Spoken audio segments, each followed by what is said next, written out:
Hi, I'm Farah Wazer and this is Bizworld. The exemption of capital gains tax (CGT) is needed to boost the capital market performance. According to Bank Muamalat Chief Economist Muhammad Afzal Nizam Abdul Rashid, the move is also set to benefit over 90% of investments in the unit trust industry that are made by individual investors. The exemption was also expected to reduce the cost of doing business and would give more time for industry players to familiarize themselves with CGT, as the exemption will only run until 2028. It would also help improve unit trust holders' net investment returns. The government yesterday has agreed to exempt the CGT until December 31st, 2028. Meanwhile, the government's actions to make changes and execute fiscal consolidation will further strengthen Malaysia's macroeconomic foundation. According to Manulife Investment Management, one of the notable moves is to establish a special economic zone through a partnership with Singapore. It added that the government also aims to attract significant foreign direct investment (FDI) by fostering a business-friendly and investor-friendly environment. The recent decision to waive capital gains tax (CGT) on unit trusts further underscores the commitment to promoting a friendly environment for capital markets. It also said that the implementation of targeted subsidies or social assistance has shown that Malaysia is resolved to strengthen its biggest fiscal position and drive economic growth at the same time. Malaysia's property market will continue to see more positive outcome in 2024, given the numerous ongoing initiatives scheduled for the year.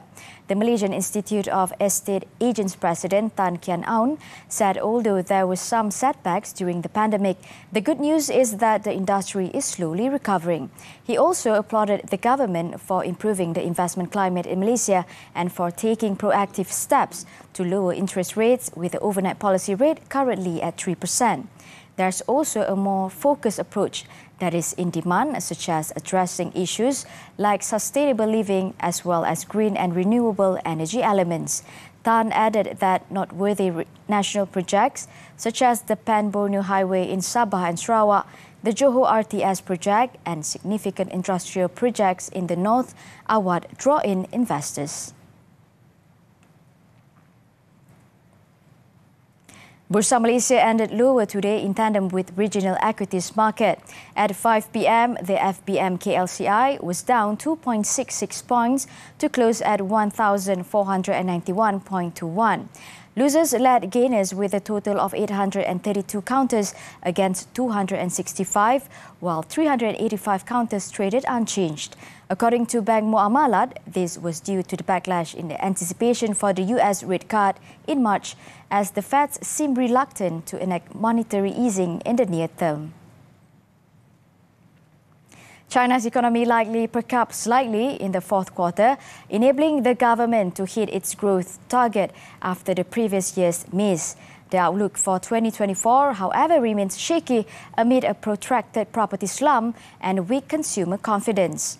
According to a Reuters poll, the data is expected to show gross domestic product (GDP) grew 5.3% in the fourth quarter from a year earlier, quickening from the 4.9% pace in the third quarter.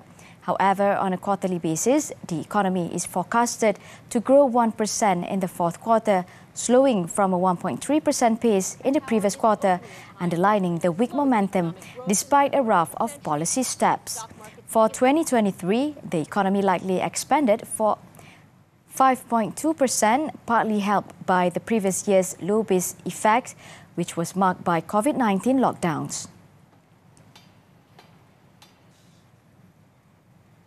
And that's all the time we have for Bizworld. I'm Farah Wazer. Keep tuning in to TV3.